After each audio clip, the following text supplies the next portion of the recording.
નમસ્તે, હું છું કૃષ્ણા અજવાડિયા, આણંદ ડિસ્ટ્રિક્ટથી શ્રી PM પટેલ હાઈસ્કૂલ પેટલાદથી વોકેશનલ શિક્ષણ વિશે ભણીશું. આપણે વ્યવસાયિક શિક્ષણ સીવણ મશીન ઓપરેટર ધોરણ 9.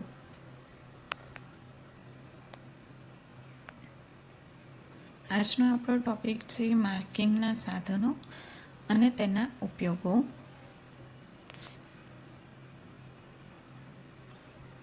કાપડના ફિટિંગ સાથે તેના માર્કિંગના સાધનો પણ એટલા જ ઉપયોગ છે. તેમાં પહેલું છે ડ્રેસિંગ વ્હીલ. કાપડને ઊંધી બાજુ નિશાન કરવા માટે તેનો ઉપયોગ થાય છે. તે બે શૈલીમાં જોવા મળે છે. એક છે નાની દાંતાવાળી ધાર, જે મોટાભાગના કાપડમાં ઉપયોગ આવે છે, અને બીજું છે બારીક દાંતાવાળી ધાર, જે ગૂંથેલા કાપડ પર તંતુનું ખેંચાણ ન થાય તેના માટે ઉપયોગ કરવામાં આવે છે. ખિસ્સા, બટન હોલ્સ, વક્ર રેખાઓ અને ફેબ્રિક પર પ્લેટ્સ, ટક્સ અને ડાર્ટ્સ જેવી રેખાઓના નિશાન કરવા માટે તેનો ઉપયોગ કરવામાં આવે છે. આ તેનું પિક્ચર છે, જોઈ શકો છો. દાંતાવાળું વ્હીલ આગળ જોવા મળે છે. બીજું છે tracing paper sheets. Tracing wheel, tracing pen, pencil સાથે ટ્રેસિંગ પેપરનો પણ ઉપયોગ થાય છે. તે ઘણા બધા કલર્સમાં બજારમાં અવેલેબલ જોવા મળે છે. ત્રીજું છે દરજીનો ચોક, જે રંગીન પાવડરથી બનેલો હોય છે. મિશ્રિત રંગોનો અને વિવિધ આકારમાં ઉપલબ્ધ હોય છે. પેન્સિલના રૂપમાં પણ જોવા મળે છે. Stitching lines, pleats, fold lines, alternate lines અને બટન હોલ્સ અને બટનના નિશાન કરવા માટે તેનો ઉપયોગ થાય છે, જે બજારમાં ઓછી કિંમતમાં મળી રહે છે. આ તેનો ફોટો છે. આ રીતના ચોક તમે જોયા પણ હશે. ચોથું છે દરજીનો મેળ. બાળકોના જે ક્રેયોન્સ હોય છે, કે જે કલર્સ હોય છે, એની જેવું જ હોય છે. ઊન જેવા કાપડ પર તેનો ઉપયોગ વધુ થાય છે. વિવિધ રંગમાં ઉપલબ્ધ હોય છે, જેમ કે સફેદ, પીળો, લાલ, વાદળી, કાળો, લીલો વગેરે. શ્રેષ્ઠ કુદરતી મેળ અને સારી ગુણવત્તાવાળા સફેદ રંગના પાવડરમાંથી અથવા રંગદ્રવ્યના રંગોમાંથી તેને બનાવવામાં આવે છે. આ તેનો ફોટો છે. પાંચમું છે ફેબ્રિક પેન, માર્કિંગ પેન, જે દરજી ઉપયોગ કરે છે. તે અસ્થાયી હોય છે. 3 વસ્તુના સંપર્કમાં આવવાથી તે ભૂંસાઈ જાય છે. એક પહેલું છે હવા, બીજું પાણી અને ત્રીજું ગરમી. પેન ચોકની જેમ જ કામ કરે છે. ડાર્ક કલર્સના ફેબ્રિકને માર્ક કરવા માટે આ શ્રેષ્ઠ નથી. આ તેનો ફોટો છે. છઠ્ઠું છે પિન. આ પિનો સ્ટેનલેસ સ્ટીલ અથવા પિત્તળમાંથી બનાવવામાં આવે છે. 10 થી 32 સુધીમાં કદની હોય છે. સ્ટાન્ડર્ડ મેઝરમેન્ટનું માપને તો 17 નંબરની પિન એ સ્ટાન્ડર્ડ માપ છે. માર્કિંગ, કટિંગ, સ્ટિચિંગ વખતે પેપર અથવા કાપડ ખસી ન જાય તેને ફિટ કરવા માટે આ પિનનો ઉપયોગ કરવામાં આવે છે. આજનો ટોપિક છે કટિંગના સાધનો અને તેના ઉપયોગો. જેમાં પહેલું છે બેન્ડ હેન્ડલ શીયર્સ, વળેલા હાથાવાળી કાતર, કે જે રૂટીનમાં આપણે યુઝ કરતા હોઈએ છીએ. એ કાતરો 7 થી 8 ઇંચની બ્લેડ હોય છે. જમણા અને ડાબા હાથ બંનેમાં ઉપલબ્ધ છે. બેન્ડ હેન્ડલને લીધે કાપવાની ધાર પર વધુ નિયંત્રણ રહે છે. માત્ર કાપડ કાપવા માટે તેનો ઉપયોગ થાય છે. આ રીતની કાતર તમે દરેકે જોઈ હશે. બીજું છે કાતર. તીવ્ર અણીવાળી અને પાતળી બ્લેડ હોય છે. 3 થી 10 ઇંચની લંબાઈ ધરાવે છે. બંને બ્લેડને ગોળ હોય છે. ત્રીજું છે પિકિંગ શીયર્સ.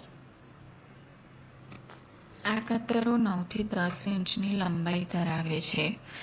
ઝેડ આકારના દાંતાવાળી બ્લેડ હોય છે. કાપડ અથવા વસ્ત્રોમાં સુશોભિત ધાર કરવા માટે આ કાતરનો ઉપયોગ કરવામાં આવે છે. કાચી કિનારીને ફિનિશિંગ આપવા માટે અને સુશોભનની ધાર બનાવવા માટે તેનો ઉપયોગ કરવામાં આવે છે. તમે જોઈ શકો છો ફોટામાં ખૂણાવાળા દાંતા છે. ચોથું છે ભરતકામની કાતર. આ કાતર નાની હોય છે, જેની લંબાઈ માત્ર 4 થી 5 ઇંચની જોવા મળે છે, જે તીવ્ર બ્લેડ સાથે હોય છે. સોયના કામ અને બટનના હોલ બનાવવા માટે તેનો ઉપયોગ કરવામાં આવે છે. આ તેનો ફોટો છે.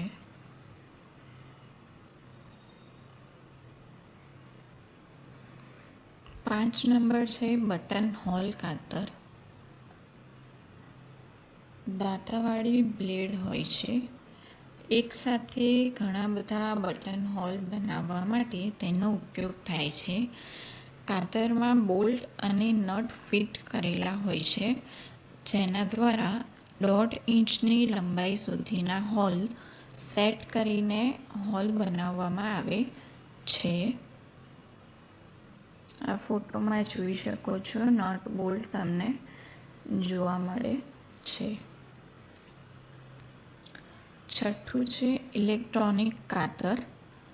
આ કાતરો મોટાભાગે ઉદ્યોગમાં વપરાય છે. પાતળા અને ભારે કાપડ કાપવા માટે તેનો ઉપયોગ કરવામાં આવે છે.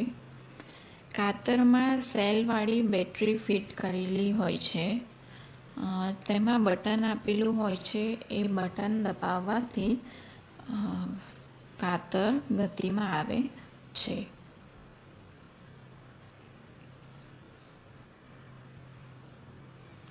સાત નંબર છે સીધી છરી. આ કટિંગ મશીન છે. ઊભી બ્લેડને પકડવા માટે બેઝ પ્લેટ અને સીધી પ્લેટ આપેલ હોય છે. ઓપરેટરના પ્રયત્નો, વજન, મોટર, મશીનની બેઝ પ્લેટની હલનચલનથી આ સીધી છરી કામ કરે છે. વિવિધ કદ અને બ્લેડ ગતિ સાથે બજારમાં ઉપલબ્ધ છે. ગાર્મેન્ટ ઉદ્યોગમાં સૌથી વધુ આ મશીનનો ઉપયોગ કરવામાં આવે છે.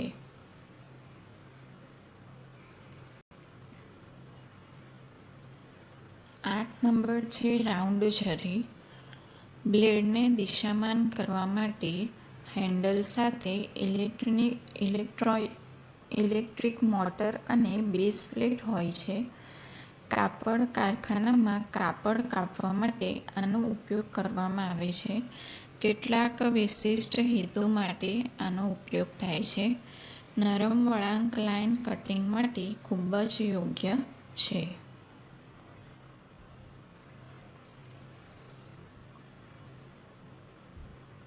આ રીતનો દેખાવ સાથે આ છરી જોવા મળે છે.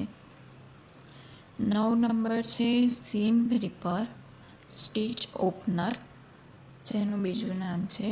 આ એક પેન જેવું જ સાધન છે, જેને સલામત રીતે ટાંકા કાપવા અને હાથથી બનાવેલ સિલાઈને ઉકેલવા માટે તેનો ઉપયોગ થાય છે.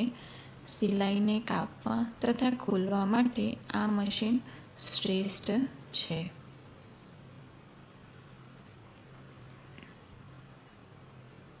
દસ નંબર છે થ્રેડ કટર.